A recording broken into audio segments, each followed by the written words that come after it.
नमस्कार भक्तों, आप सब लोग कैसे हैं। आपका मेरे इस चैनल पर हार्दिक स्वागत है।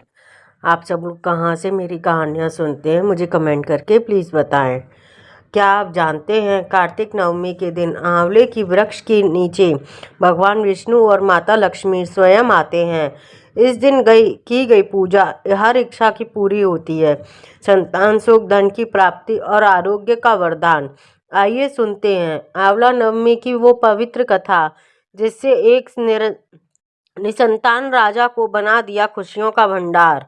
तो आप मेरे साथ बने रहें। अगर आपको ये कहानी अच्छी लगे तो लाइक करें, शेयर करें एंड सब्सक्राइब करें। जय माता दी।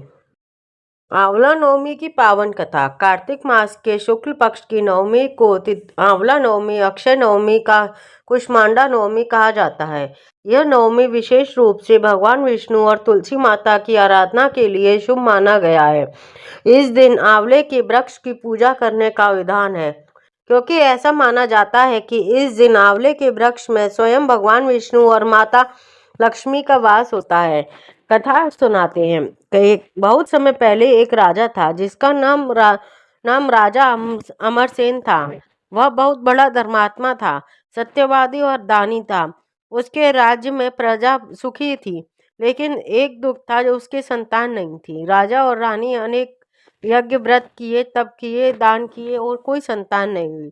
एक दिन राजा ने अपने पुरोहित से कहा, गुरुदेव, अब मेरे जीवन का कोई अर्थ नहीं है। धन, राज्य, सुख सुविधाएं सब व्यर्थ हैं। जब तक मेरे वंश आगे नहीं बढ़ने वाला कोई है। पुरोहित बोले, राजन, निराश मत हो। कार्तिक शुक्ल नवमी को आंवला वृक्ष के नीचे भगवान विष्णु की पूजा करो। उस दिन व्रत रखो, ब्राह्मणों को भोजन कराओ और आंवला वृक्ष की परिक्रमा करो। भगवान विष्णु तुम्हारी मनोकामना जरूर पूरी करेंगे। राजा का व्रत। राजा ने, रानी ने, दोनों ने भक्ति भाव से आंवला नवमी का व्रत किया। उन्होंने सुबह स्नान करके स्वच्छ वस्त्र धारण किए, आंवले के वृक्ष के नीचे छोटा सा मंडप बनाया, उसमें भगवान विष्णु की मूर्ति स्थापित की और पूजा अर्चना। उन्होंने आंवले के फल, पुष्प, दीपक जिससे धूप से पूजा की और कहा, हे विष्णुदेव, हे माँ लक्ष्मी, आपने संसार का पालन किया है, वैसे ही मुझ पर कृपा करें, संतान सुख प्रदान करें। उस दिन राजा ब्राह्मणों को बुलाकर आंवले के वृक्ष के नीचे भोजन कराया, स्वयं आंवले के फल खाए और जल अर्पण किया। कहते हैं, आंवले वृक्ष के नीचे पूजा की जाती है, वहाँ स्वयं विष्णु भगवान लक्ष्मी जी का निवास करते हैं। चमत्कार। कुछ महीने बाद रानी लक्ष्मी गर्भवती हुई। उनके आने के उन्होंने एक सुंदर पुत्र की प्राप्ति की। बालक बुद्धिमान, वीर, धर्मनिष्ठ निकला। राजा ने बड़े उत्सव से उसका नामकरण किया। तब वह हर वर्ष की तरह आंवला नवमी व्रत के रूप में मनाया जाने लगा। आंवले का महत्व। शास्त्रों में कहा गया है, आंवला एक दिन फल नहीं बल्कि अमृत के समान है। यह त्रिदोष, वात, पितृ, कफ से दूर रहती है, शरीर के निरोग बनता है। इसी धार्मिक औषधियाँ, फल दोनों कहा गया है। स्कंद पुराण में भी इसका उल्लेख है। आंवले के वृक्ष के नीचे किया गया स्नान, दान, जप, होम और पूजा लाखों गुना फल देता है। यह भी कहा गया है कि आंवले के पेड़ भगवान विष्णु का रूप इसीलिए है। यह दिन जो व्यक्ति आंवला की पूजा करते हैं, वह सारे पापों से मुक्त हो जाते हैं, विष्णु लोक को प्राप्त होते हैं। इसकी विधि विधान क्या है? स्नान और संकल्प। प्रातः काल स्नान करके व्रत का संकल्प लें। आंवला वृक्ष की पूजा।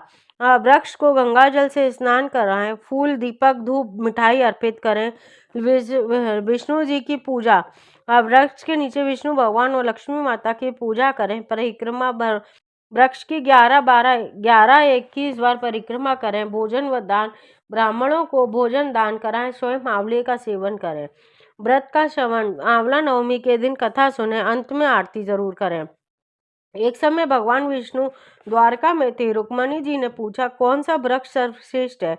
भगवान मुस्कुराकर बोले, देवी, आंवले का वृक्ष सर्वश्रेष्ठ है, क्योंकि इससे मेरी लक्ष्मी की ऊर्जा निवास करती है। कार्तिक शुक्ल की नवमी के दिन इस दिन पूजा की जाती है, वह मेरे परम धाम पर प्राप्त करता है। भगवान ने यह कहा कि आंवले के वृक्ष के नीचे भोजन करने से सप्त कुल उद्धार होता है। ये जो व्यक्ति उस दिन किसी आंवले को दान देता है अक्षय पुण्य प्राप्त होता है और वह पुण्य कभी नष्ट नहीं होता। आंवला नवमी का आध्यात्मिक अर्थ। आंवला वृक्ष हमारे जीवन में शुद्धता, सात्विकता और दीर्घायु का प्रतीक है। इस दिन पूजा हमें यह सिखाती है कि प्रकृति ईश्वर का रूप है। जब हम पेड़ों से जल, वायु, मिट्टी की पूजा करते हैं तो उसी सृष्टि की आराधना करते हैं जिससे हमारा जीवन संभव है। हर दिन महिलाएं विशेष रूप से व्रत रखती हैं, अपने परिवार की सुख समृद्धि की कामना करती हैं। आंवले के नीचे बैठकर भोजन करने से शांति की, सुख की प्राप्ति होती है, लक्ष्मी जी की कृपा होती है। आंवला नवमी के जो व्यक्ति वृक्ष लगाता है और 7 जन्मों का पुण्य प्राप्त होता है। इस व्रत की दीर्घायु, आरोग्य, धन, संतान और मोक्ष की प्राप्ति होती है। जो व्यक्ति इस आंवले के फल का सेवन करता है उसे अक्षय पुण्य मिलता है। यह दिन तुलसी विवाह के दिन 2 दिन पहले आता है। यह तुलसी और विष्णु जी की पूजा के लिए अत्यंत शुभ माना जाता है। समापन। इस प्रकार आंवला नवमी का व्रत करने से धार्मिक ही नहीं बल्कि वैज्ञानिक रूप से भी लाभकारी है। आंवला का एक ऐसा फल है जिसमें विटामिन सी, एंटीऑक्सीडेंट और औषधियों का गुण भंडार है। जो व्यक्ति इस दिन श्रद्धा और भक्ति से आंवले की पूजा करता है वह भगवान विष्णु की कृपा से अपने जीवन के सभी कष्टों से मुक्त होकर स्वास्थ्य और समृद्धि की प्राप्ति करता है। अंत में सभी व्यक्ति मिलकर प्रार्थना करते हैं, हे आंवला देव श्री हरि विष्णु, अपने राजा अमरसेन के पुत्र प्रदान किया वैसे हम सबको प्रदान करना। कहते को समृद्धि देना, आरोग्य देना। कहते को सुनते को, हुंकारा बढ़ते को। कार्तिक शुक्ल नवमी आंवले वृक्ष की पूजा करने वाले ये व्यक्ति विष्णु भगवान के प्रिय माने जाते हैं। उसके घर में सदा सुख शांति का वास होता है। जय विष्णु भगवान, जय लक्ष्मी माता की।